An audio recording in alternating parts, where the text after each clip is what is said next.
आधुनिक फुटबलका महान खेलाडी लियोनल मेस्सी र क्रिस्टियानो रोनाल्डो जब मैदानमा एक अर्का विरुद्ध उत्रन्थे, मेस्सी नेतृत्वको बार्सिलोना र रोनाल्डो आबद्ध रियल मैड्रिड बीचको एल क्लासिको विश्वकप फुटबलको फाइनल खेल सरह हुन्थ्यो।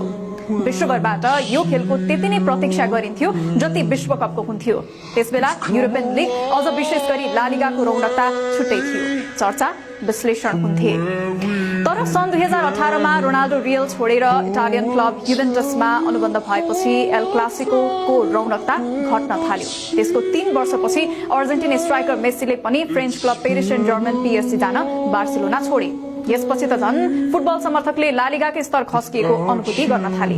मेस्सी र रोनाल्डो ला लिगामा नहुँदा पनि युरोपियन लीगमै थिए। फुटबल फ्यानहरूको मन युरोपका शीर्ष 5 डिभिजनतिरै अडिएको थियो। तर पछिल्लो समय युरोपेली फुटबलका लागि एक खराब समय आयो जब रोनाल्डो र मेस्सी सँगै अरू स्टार खेलाडीहरूले भटाभट युरोपेली क्लबहरू छोड्न थाले। पोर्चुगिज स्टार खेलाडी रोनाल्डो 1 जनवरी 2023 मा साउदी अरेबियन क्लब अल नासरमा अनुबन्धित भए। रोनाल्डो सँगसँगै उनका समर्थकको रुचि पनि अब अल नासरले खेल्ने लीगहरूतर्फ आकर्षित बन्यो। विश्वकप विजेता मेस्सी 15 जुलाई 2023 अमेरिकन क्लब इन्टर मायामीमा आबद्ध भएर मेजर सकर लीग खेल्न थाले। मेस्सीका फ्यानको रोजाइ पनि त्यसतिर ढल्कियो। इंग्ल्यान्डका पूर्व खेलाडी डेभिड बेकह्यामको क्लब इन्टर मायामीले मेस्सीलाई मात्र नभएर सर्जियो बुस्केटलाई पनि अघिल्लै वर्ष किन्यो। यसै वर्षको सुरुमा उरुग्वेका स्टार लुइस सुआरेज पनि मेस्सीसँग खेल्न मायामी पुगे। जोडी अल्बाले पनि मायामीबाट खेल्न बार्सिलोना